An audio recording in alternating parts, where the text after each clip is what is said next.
What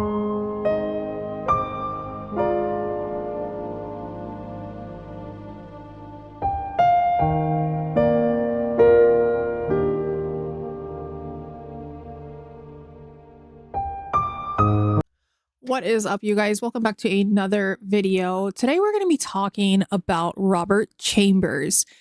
And you might know this case as the Preppy killer. This was something that actually my mom was like, you should cover the Preppy killer. And I was like, are you talking about the Raul Valet, the boy who was just found not guilty?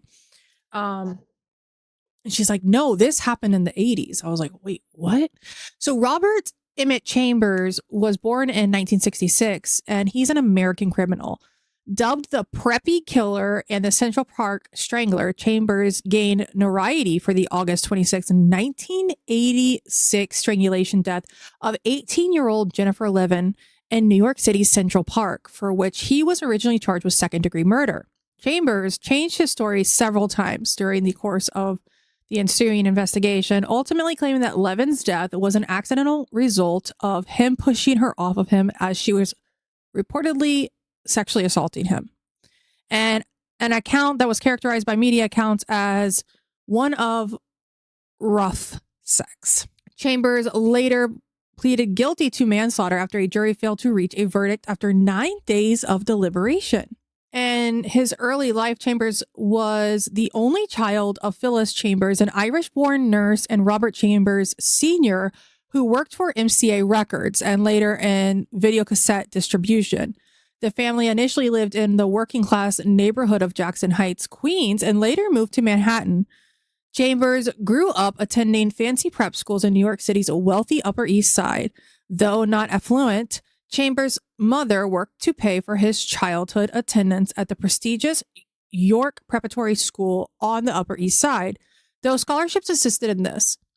The fact that his family had far less money than his classmates created social problems for Chambers, including difficulty socializing with his peers. By the time he reached college age, Chambers had descended into a life of petty theft, alcoholism, and drug use. His mother thought that Robert's good looks would help the family pay for private school. What a silly thing. Chambers was accepted by Boston University, but was asked to leave after one semester for reasons which included the use of a stolen credit card. He later committed other petty thefts and burglaries in connection with his drug and alcohol abuse. Unable to hold a job, Chambers was issued a summons for disorderly conduct one night after leaving Dorian Red's Hand, a bar located at 300 East 84th Street in Manhattan. He destroyed the summons as the police were leaving the scene, yelling, "You effing cowards, you should stick to the N-word." If that doesn't tell you how he is, wow. Killing of Jennifer Levin, the background, Chambers' girlfriend at the time of the murder was future television actress Alex Kapp. I have no idea who that is. The couple broke up after Chambers stole Kapp's $50 allowance, and according to Kapp, after Levin had started to pursue him, Levin and Chambers briefly dated. On the day of the murder, both were at Dorian's Red Hand bar. A bicyclist found Levin's half-naked corpse on August 26, 1986 at about 6:15 a.m. in Central Park near 5th Avenue and 83rd Street, behind the Metropolitan Museum of Art. Her body was lying twisted by a tree with her bra and top pulled up. Levin's body and face were covered in scratches and bite marks. Deep red marks were across her neck. Her left eye was swollen and her fingernails were bruised, suggesting that in her final moments, she had tried to pull down whatever had been strangling her. Chambers hid and watched as police officers surveyed the scene. Investigators found Levin's underwear some 50 yards away. Levin's autopsy was performed by Associate Medical Examiner Dr. Maria Luz Alandi, who determined that Levin had been strangled. Levin was estimated to have died around 5:30 a.m. After several months of Dorian's patrons told police that they had last seen Levin leaving the bar with Chambers. Police went to his home. Upon arrival, they saw that Chambers had fresh and bloody scratches on both sides of his face, which he blamed on his cat before later admitting his cat was declawed. What? Chambers agreed to accompany police to the Central Park precinct for questioning. There he was asked if he left Dorian's with Levin, which he denied. After police told him that bar patrons had witnessed him leaving with Levin, he admitted that he had. He said that she quickly went to buy cigarettes. Detectives pointed out that Levin did not smoke, and Chambers admitted that she had not gone for cigarettes. He then claimed that she got him to go into Central Park to have sex, and she died during an aggressive sexual encounter in the park. Before booking, Chambers was permitted to see his father, to whom he said, "That fucking bitch, why didn't she leave me alone?" Chambers had secured bail through his family and the owner of the bar, Jack Dorian, who put up his townhouse as collateral for a bail bond.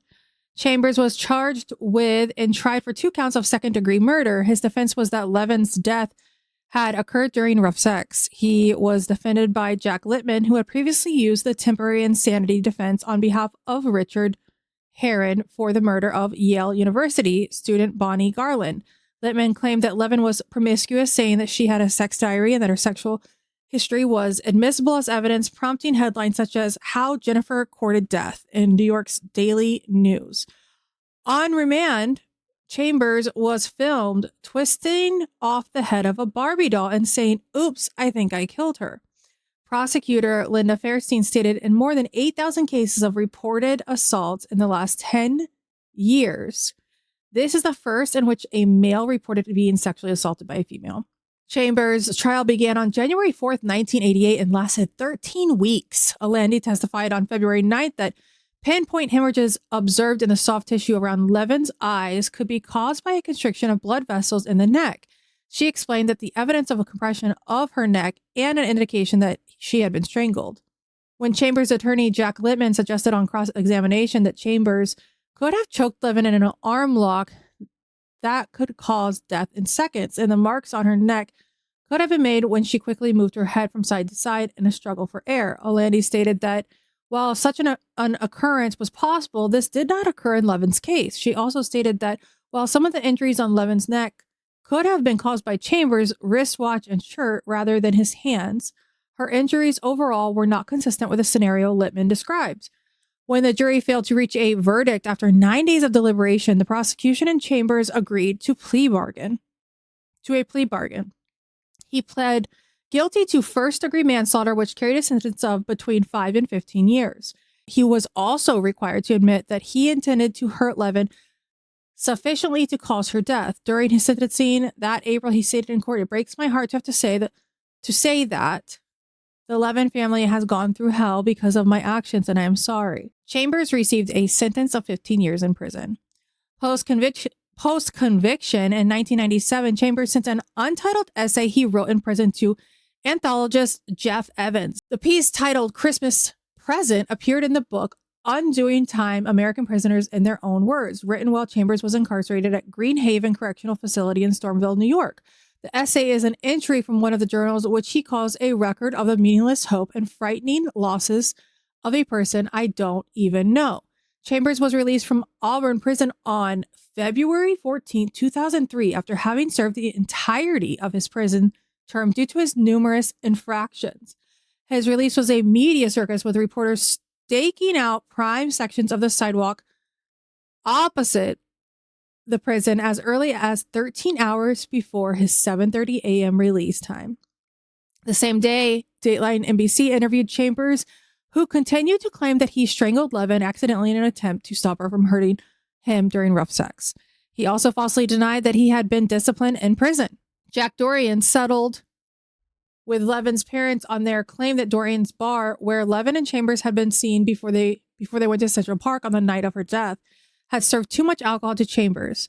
A wrongful death lawsuit, which Chambers did not contest, provides that he must pay all lump sums he receives, including any income from a book or movie deals, plus 10% of his future income, up to $25 million to the Levin family.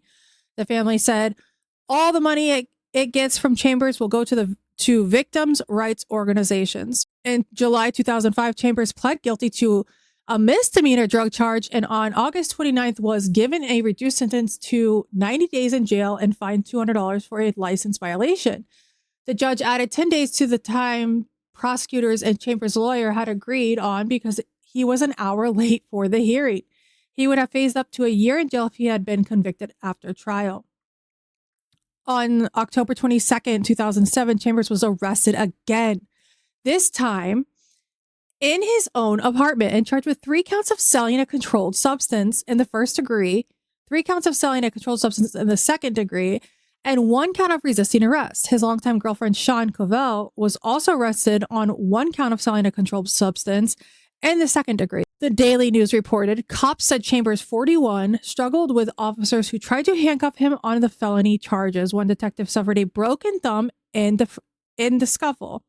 Commenting on his arrest, former Assistant District Attorney Linda Firestein, who had prosecuted Chambers for 11 said, Doesn't surprise me. I always believed his problem with drugs and alcohol would get him in trouble again. He had the opportunity in prison to detox and take college courses to straighten out his life, but that clearly is no interest to him. He's learned nothing in the last 20 years. Chambers and Covell were charged with running a cocaine operation out of the apartment. The two had previously been given notices for not paying rent, and the phone had been disconnected. On August 11, 2008, the Manhattan's DA's office announced that Chambers had pled guilty to selling drugs. On September 2nd, 2008, he was sentenced to 19 years on the drug charge. Chambers was released from New York's correctional facility on July 25th, 2023, after serving 15 years of his 19-year sentence. He will be on parole until 2028.